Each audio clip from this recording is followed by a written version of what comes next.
been really interested in this issue because at that time the House had just passed a resolution which was going to felonize all undocumented immigrants. And on the other hand, the Senate had passed a resolution, which you see in the film, which was going to put some immigrants on a long-term path to citizenship.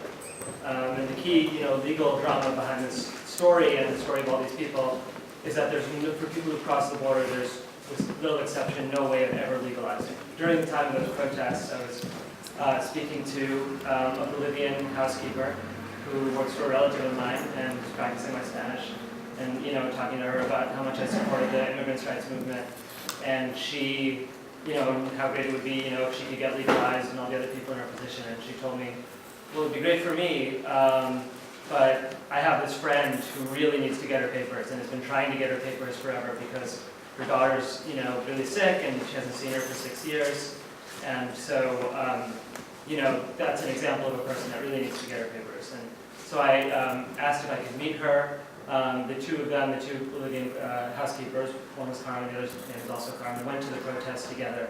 And when I started chatting with her, I realized she was a really powerful, articulate, charismatic person. And she told me how she always wanted to go to the Statue of Liberty, because that ended up being in the film, in the first interview I did with her. So I thought I would do a short film where we take, an undocumented immigrant to go to the Statue of Liberty and just let her kind of pontificate. Once that happened, and I realized, how much political and emotional things she had to say. During the course of those 2 to 3 months, she made the decision to go home, and we become friendly because I'd done 3 or 4 interviews. So I got some funding from my school and called some of my friends, and I said, what are you guys doing for the next year? We should make a movie about this woman because she's amazing. Carmen's still in Bolivia. She hasn't come back. It's probably a good thing. She tried to come back legally, but it wasn't possible. I set up a mechanism on my website that people can donate to her family if you want to do that. We raised a little bit for her through the film. But otherwise, she's okay, and her daughter's okay. I think it's a lot of the message is what she has to say. I think my message and hers maybe not be exactly the same, but I think the idea, the title comes from this key piece that she is an American too.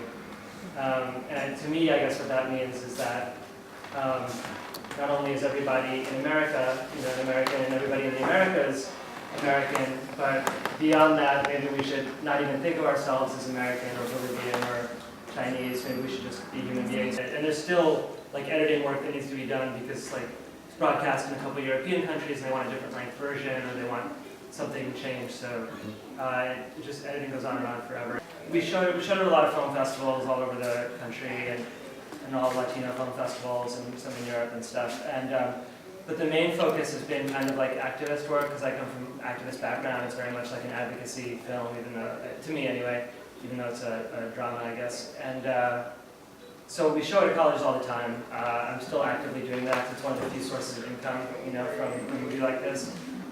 It's available now for universities. It's distributed by Cinema Guild, which is an educational distributor. You can buy it off the website. It's also the key thing that it's done, which I'm really proud of, is it's shown at a lot of really big policy organizations and with a lot of advocacy groups nationally. So we showed it at the Migration Policy Institute, which formulates a lot of the immigration policy. They're kind of the main immigration think tank in DC. We showed it at the Inter-American Development Bank, and we had a really interesting discussion about they have huge disability initiatives in Latin America. Mostly loans that countries have to pay back, which are not so great. But it was cool to engage policy people in that way, which we are trying to do more and more of. And we're hoping to get it in front of some members of Congress. That hasn't happened yet.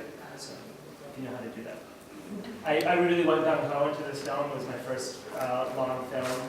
You did a fabulous job. Oh, thanks.